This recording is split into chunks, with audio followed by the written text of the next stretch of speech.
Good afternoon. This is Bob Gorley and Bob's Truth Seekers podcast number 129. I am with Raymond E. Cupples Jr. He's a longtime resident of Clarion.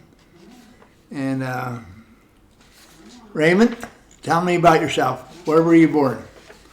I was born in Philadelphia at Misericordia Hospital in West Philly in 1942, August 5th.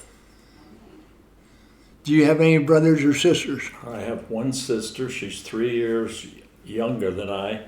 She was born on May 9th in 1945. How old was your father when he passed? 102. He He was just starting his second 102 years. What was one of the lessons that stuck with you from him? He was a very conservative individual, and in his conservatism shown in his job, where he put 33 years in with General Electric Corporation, and he would, to the point that he would refuse promotions just to not have a lot of controversy or problems in his life. The interesting thing, if you want to talk about when I was born, my parents were from Western Pennsylvania, and my mother actually was born in Helvetia in a company home, and Helvetia was the coal mines right on the border of Jefferson and Clearfield. And my dad was from the Clearfield side, my mother was from the Jefferson. And they actually got married in 1939. And my mother's aunt had a very large dairy farm. And my mother would work there because of the number of employees. They actually housed and had a Golden Guernsey milk operation. And their delivery routes were in Du Bois. My dad was raised very poor. Not a little poor. Unbelievable. His father had died when he was 5 years old.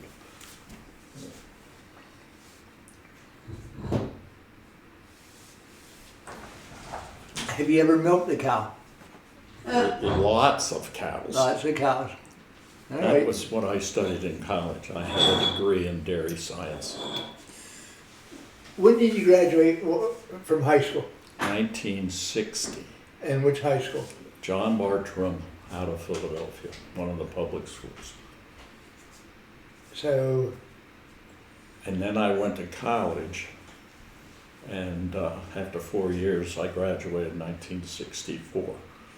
And you went to Delaware Valley University. yes, So your mom and dad grew up by Jefferson Clearfield, and they worked with GE and moved out by Philly? no, the other way around. There was 11 families that went to Philadelphia looking for jobs. Okay. One after the other, and several of my mother's closest friends were in Philadelphia. So they married in 1939, and in 1940, in order to look for jobs, they followed neighbors and relatives to Philadelphia. Every one of those families stayed where they went to work. A group of them at General Electric, one at Ryerson Steel and another one at Publickers Liquor, and they all worked at least 30 years in their jobs. They all moved back to Western Pennsylvania. So they lived their working years out there by Philly and then moved back here to their homesteads Yes. or territory. Okay? When you graduated from Delaware Valley, where did you go to work? Well, first I got married. Oh. And that's an interesting story because Bonnie and I attended the same church, and we actually have known each other since nursery. And this is out there by Philadelphia. It was in Fallcroft, which is right on the border of Philadelphia. Suburb of Philadelphia. And Bonnie invited me to attend an outing with our Luther League. And that was sort of the beginning. Even as much as we knew it, she's 8 months older than I was, a whole year difference. I went to public schools in Philly and she went to public schools in the suburb. So Bonnie, you went after the spring chicken. Yep. And so anyhow, I had made a contact with Continental Oil Company, Agrico Division, and one of the Delaware Valley graduates was looking for an employee to work in the plant. And I flew to, before we were married, I flew to Saginaw, Michigan. And he called me just about graduation time and he said, I know you have a girlfriend. And he said, I have a job for you, but you've got to be married, which you can't do today, but that's what he told me. He said, I'll wait on you until you're married. I'll move your furniture. I'll sponsor your travel time and pay for it. But I don't want you running back and forth basically to Philadelphia. So between the time we got engaged, which was around December, I guess, somewhere in that neighborhood, and when I graduated, we went ahead and based upon having a job there, and we left the day we got married in July 18th, 1964, for Saginaw, Michigan. And I lived in Saginaw for 3 years, and the company transferred me to Lima, Ohio. And these were large fertilizer complex plants. So you lived in Michigan for 3 years. Then you moved to Ohio. Lima, Ohio. Yeah. And how long were you in Ohio? And believe it or not, we had one daughter in Saginaw and the next daughter in Lima, Ohio. And how long were you in Ohio? 2 years. And then where? Well, then I went looking for a job. I was 5 years in with the company.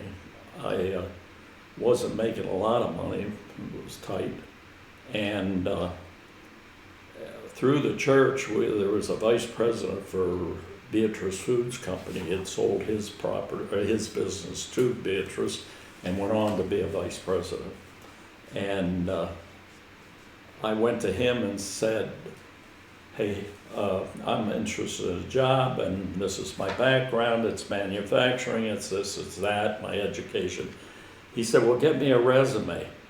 And I thought, well, I took the opportunity to have it for you. I had his name on it in my jacket at church, and I gave it to him. He said, I'm going into Chicago on Monday with Beatrice Foods, and I will give this to the appropriate people.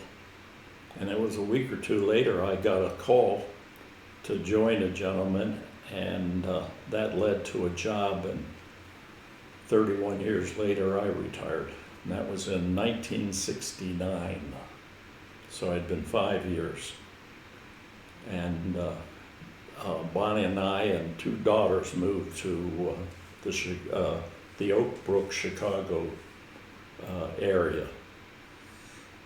So you guys were in Chicago for how many years? Well, the first time we were there from 69 to 73 or 4, about almost 5 years. With your occupation, did you travel? Extensively. And that was the one thing I had to say to Bonnie when we interviewed. the gentleman I worked with at Beatrice said that you got to bring your wife along. And I said to her, hey, you just say nice, positive things because it's a good job. But the issue was it was 100% travel. It was almost 100%, maybe. I'd come into Chicago and the main office and stuff for meetings or special events or stuff. So international travel. No international at that time, later. So it's basically. And there, I was working in 40 non-dairy food plants for Beatrice Foods. In the United States. Yes, and I was doing industrial engineering work basically. Job simplification, employee motivations. I got into all kinds of inventory supplies, whatever was affecting production in some of those various plants. And I would spend long enough to straighten the problem out. And in many cases, I'd replace myself then with a manager and move on to the next project. So I worked with some very good national brands, Fisher Nut and Maw Brown Pickles Preserves. I was big into pickles, Bond Pickle Company, Brown Miller. There was just a Marriott, a Liberty Cherry, all these different plants, and I would work with them to try and improve production. When you were traveling in the United States, which, besides Pennsylvania, what other states did you enjoy? Well, I was in so many of them. I mean, I was from Texas to California to, I spent some time in Denver. Was any of those your favorite spot? No, I had some I didn't like so well. No, well, Arizona never fit in very well because I'm a western Pennsylvania boy, but lots of trees and their weather wasn't very conducive. And I'd work out there in a canning plant for Rosarita Mexican food, and it was so hot. It was terrible. I actually saw it rain there one day. I was working, and the grain never hit the ground. It evaporated about 10 feet. and you were traveling mostly by yourself. Bonnie stayed in Chicago, Except for special events. mostly. And I went out on Monday morning and came home on Friday night. And I could be in almost any plant in the country because I took the first plane on Monday morning. She'd take me to the airport at O'Hare, and I could be in before noon, 11 o'clock, most everywhere. So Clarion is kind of like a small, tight-knit community. What are your favorite local spots? Well, you know, the reason that we moved here, my father's brother was the Prudential insurance agent here in this area. A lot of people knew him, and when my dad was ready to retire, he called his brother and said, find us a piece of property to buy. And so his home's right across from the 76, 80 acres that we own here. And when he retired, we built his home. So we had a lot of exposure to Clarion for years because of visiting his brother and hunting here extensively, deer hunting.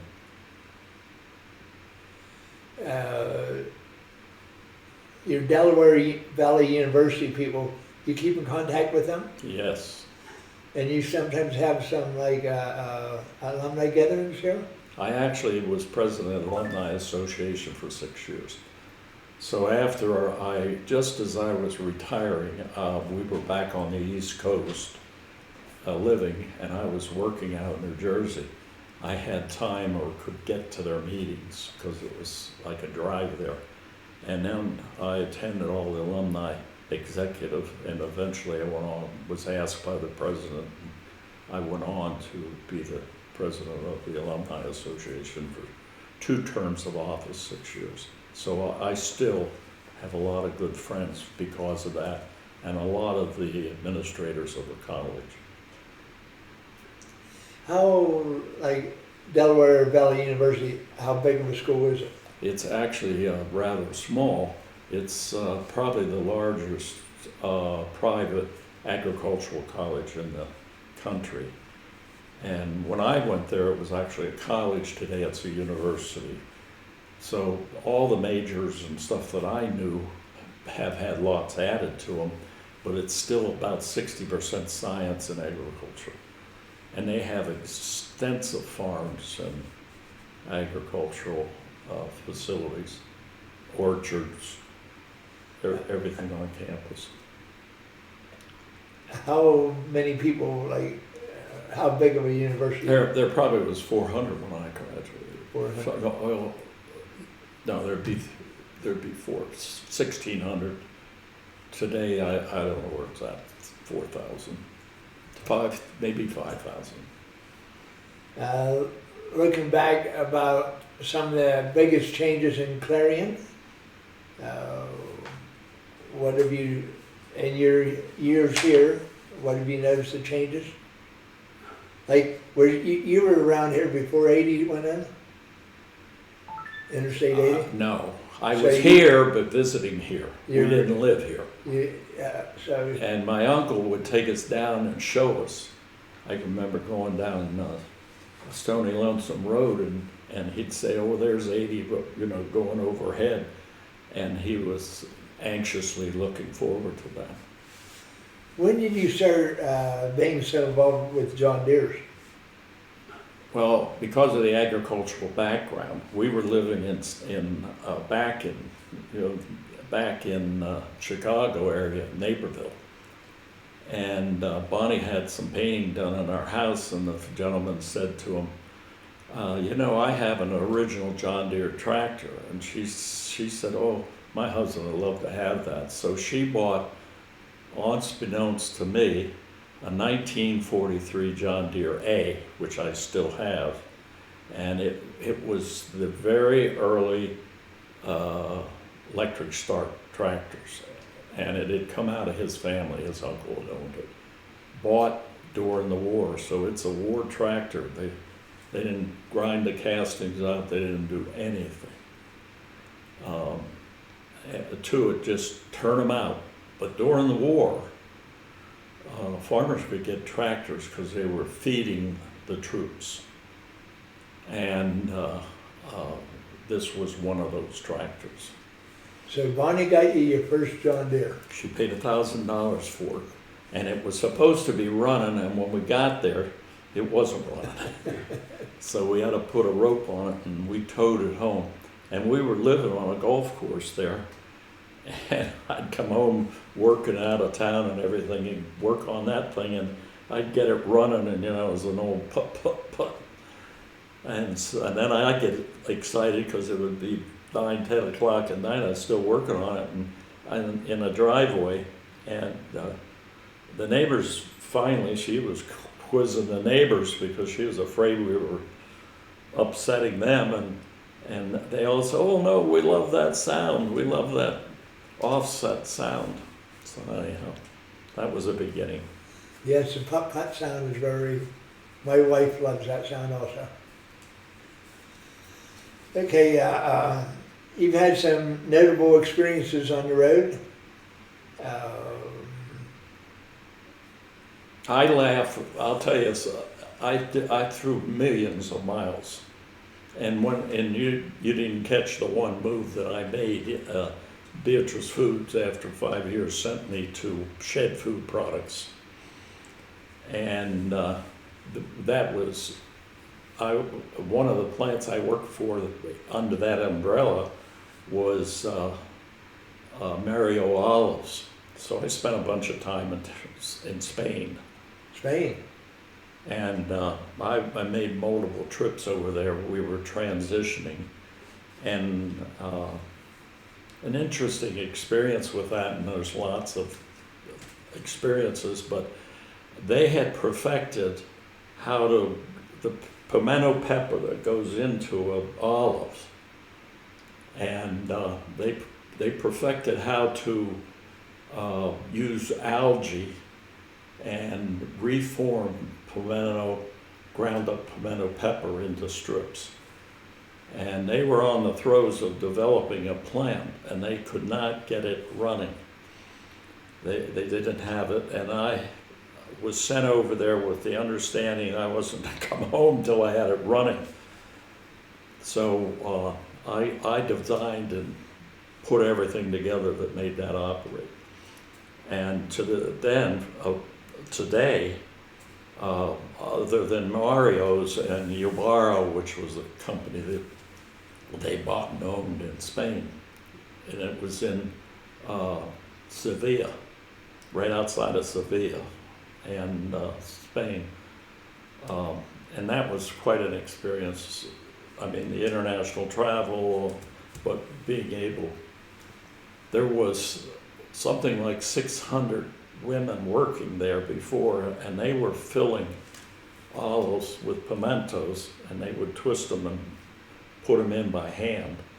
First they pitted them, they had a machine, they'd punch it, and the punch would come up. If you look at the bottom of an olive, it has a star in there, and the top was cut, and it pushed into a tube, the pit. And they were going just as fast as they could go, and they were paid piecework, 600 women in one big area. And some were pitting, and the others were stuffing. And we automated all that. How long were you in Spain? I was there about 4 or 5 different times, but always, the one trip was a little longer because I had a specific target to get that automatic pitting and stuffing going. With how you're traveling, were you involved with any accidents or anything like that? Yeah, I laugh today because they make a big deal out of them. But I can tell you airplane trips that were just horrendous. Later, I went to Brazil, for instance. I was on a flight that I didn't think I'd ever, I mean, it was horrible because we hit a storm and we were right on the ground.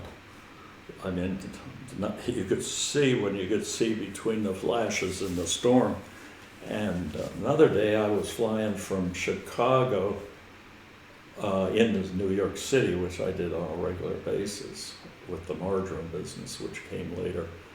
But we blew an engine. All of a sudden, the whole side of the plane was oil. Just blew oil everywhere. Well, they turned around and we landed in Cleveland. Made an emergency stop, you know, with all the firefighting equipment stuff falling. We didn't, you know, it wasn't like it made TV and a big deal. It was just part of flying. Another day I was coming from one of our plants in Greenville, South Carolina, back into Detroit, and I had a transfer in Pittsburgh, and we hit a storm, and it really dropped the plane. And the girls were serving and had a steel cart, and one of those carts went down the gal's line, and another one, it was before the bins, it had just racks up in the plane, and one of them got thrown up in the racks. I can remember getting up then and getting her out of there, putting her down, and of course because of her leg being cut so bad, we got landed in Pittsburgh pretty quick.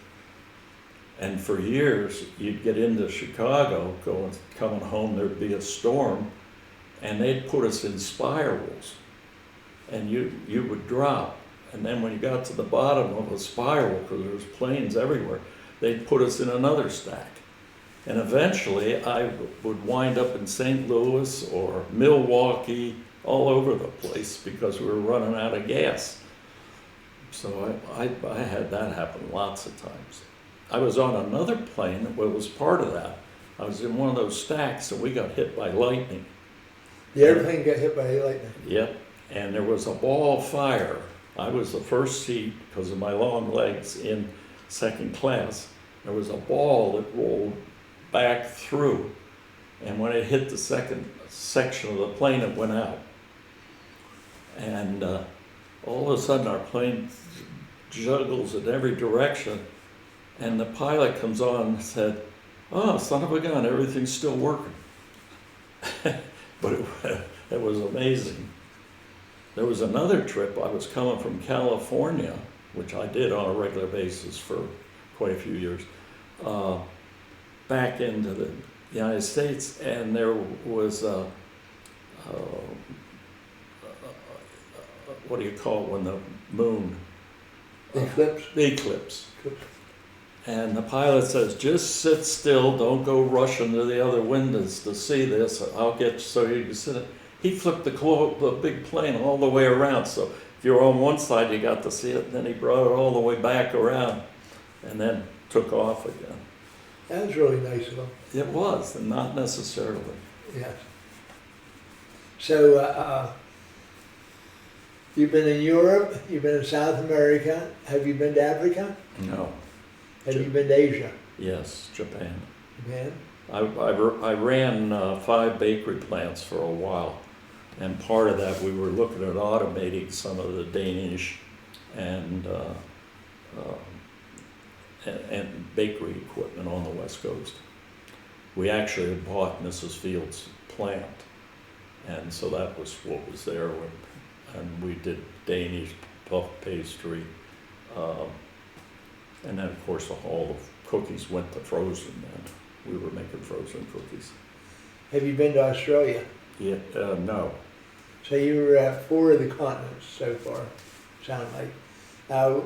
Which country did you like their culture the best? Like you, Spain and... Well, I was amazed by Brazil, You like because we were, Brazil? it's on a different time schedule of ours, and I was overseeing our tomatoes for ragu. And I had responsibility for buying the tomatoes, the field departments where they actually grew them, and they were all farmers and private farmers, and then we would buy from them. And we negotiated and set the price, but that was all under government supervision in California. And then we delivered those, and we had 2 plants out there, one in Stockton and one in Merced. And we delivered tons and tons of tomatoes.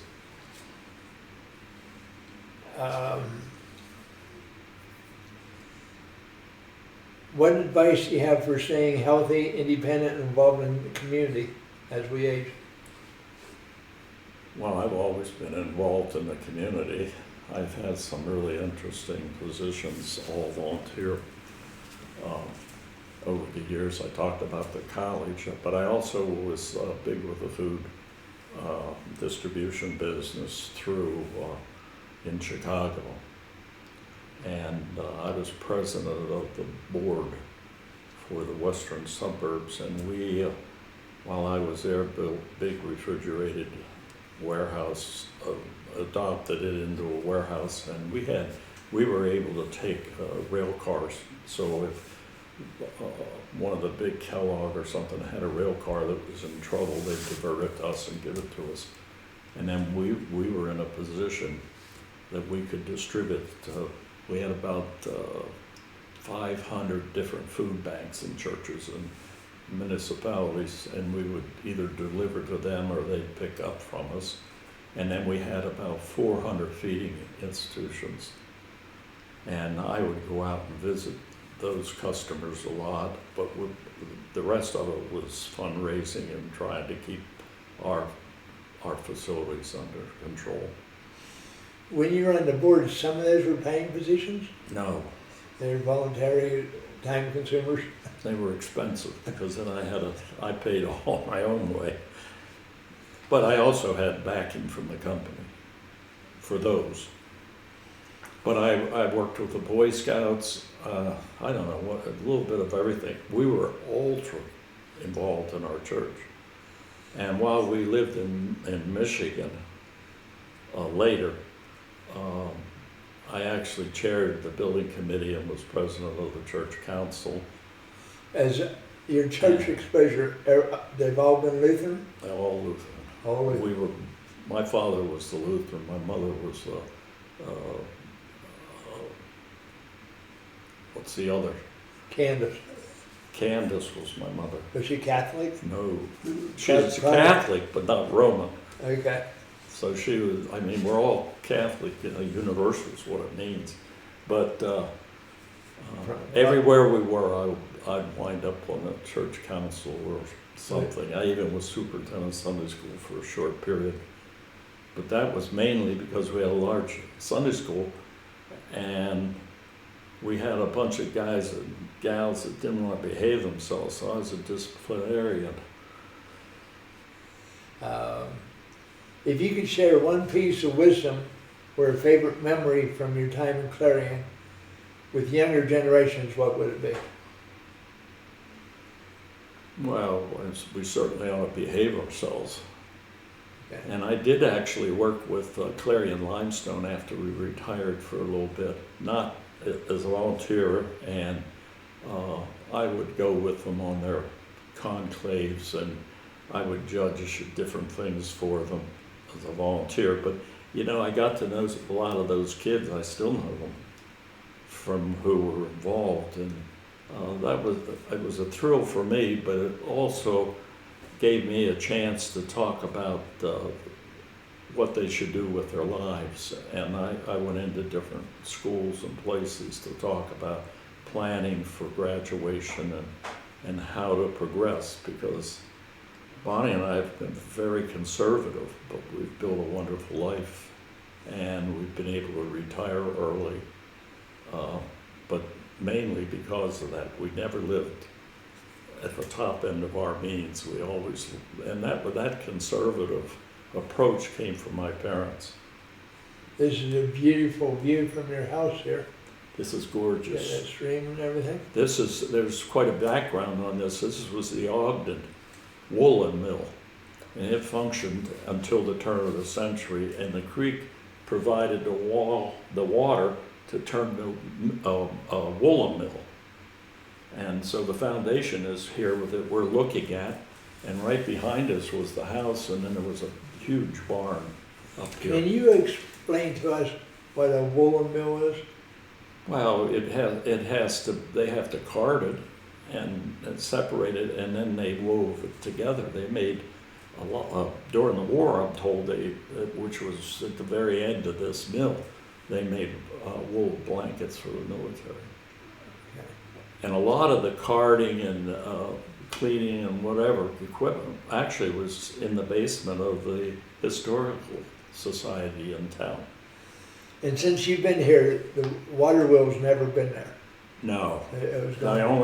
the foundation is what's here, and the dam was still up here. And they actually had a waterway to sluice the water from the dam. This creek is running downhill through here.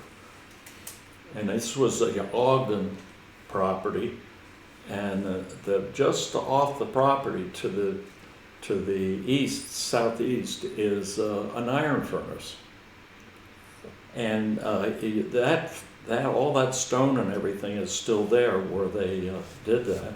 And the creek is full of the offfall. There's three elements that come out of an iron furnace. So there's the iron ore that they put into molds and whatever. And then there's a glass, real shiny green sort of glass. And then there's the froth that was on top, which is more like a volcanic stone. And the creek has lots of it in it here.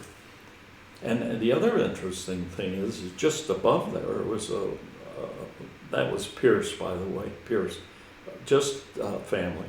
Just above that was a sawmill.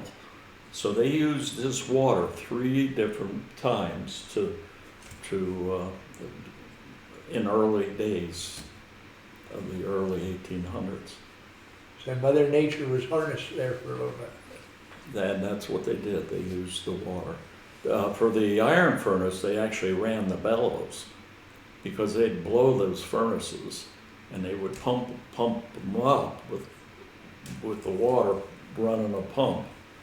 And then when they opened the valves and it was all limbs or trees or waterways, they'd open it up and blow that molten iron.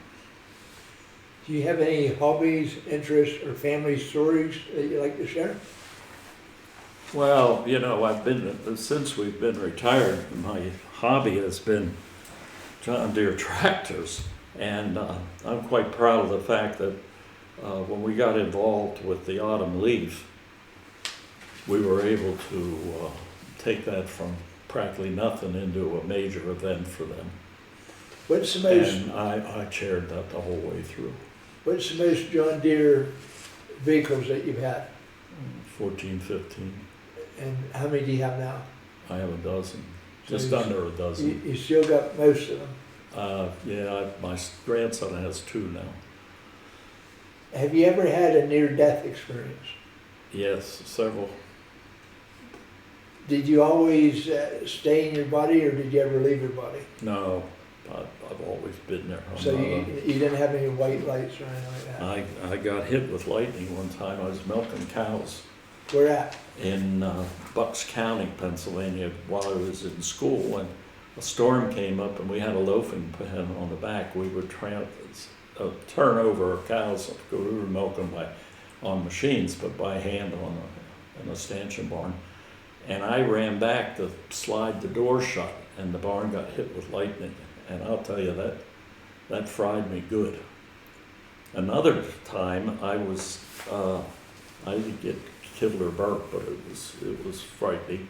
Another time, I was working in the chemical plant, fertilizer plant for Continental Oil Company, Agrico, and we had very, very large 3-story piles of fertilizer in bins, and we were switching it, and the guys that were to do it broke the handle off of a switch, and I went up and poked that thing by hand to get a conveyor to move, and it hit me because the handle had been off, and I opened the box and pushed it in, and I got hit with about 440 volts.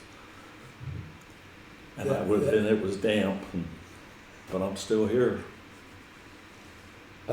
I had several events working in that where people were buried in the bins, we lost one guy. He was cutting a big leg off of one of our air cleaners, and it came down, hit him in the head. And you don't want to be around for those. The different things you've seen, what would you consider, which one was the biggest miracle? Well, you know, I worked for Limestone Fire Company Okay, for 20 years. okay, It's right about 20 years, and I had previously in Cape May, New Jersey, been on the fire company there, but that was very interesting to spend all that time and to get to know the community and the roads and the people, and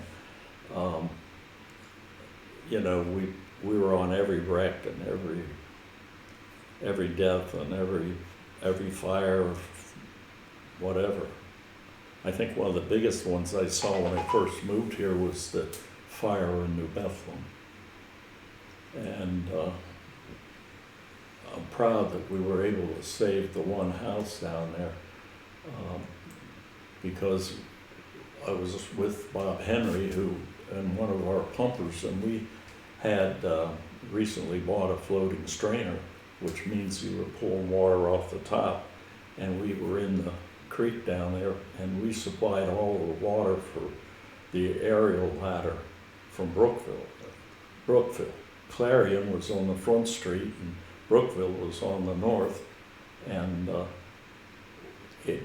the fire had jumped over onto the back home, and I ran up there and I pulled a 2-inch line up, and Bob said to me, "We can't do that. We can't quite get that much water, you know, because you can only pump so much." And I said, "Well, we got to try because we're going to lose this house if we don't." And we didn't have the manpower. They were inside the buildings and doing a lot of work from limestone. But I grabbed 2 other guys, and they got up on the roof, and I gave them a 2-inch line, and we turned it on and put that roof off, put the fire out on the roof. So there's been lots of stories that came out of those times with good people at Limestone. Saving a house is quite an accomplishment. Well, getting people out, carrying out dead people. What else would you like to cover? Well, we've certainly enjoyed our church involvement over all the years. We're dedicated to both Bonnie's parents that were very active, my parents, and to be here in a community is a real joy, and to be able to participate in many different things. I talked about the school, talked about the fire company, I talked about Autumn Leaf and the involvement there. So it's been a joy to have this as our retirement area. And we came here for that purpose because it is more economical to live here. You know, Cape May was Thank goodness. outrageously expensive, but we had a gorgeous home there. Well, I'd like to thank you very much for this interview. Once again, Bob's Truth Seekers, podcast number 129. Thank you, Mr. Cupples.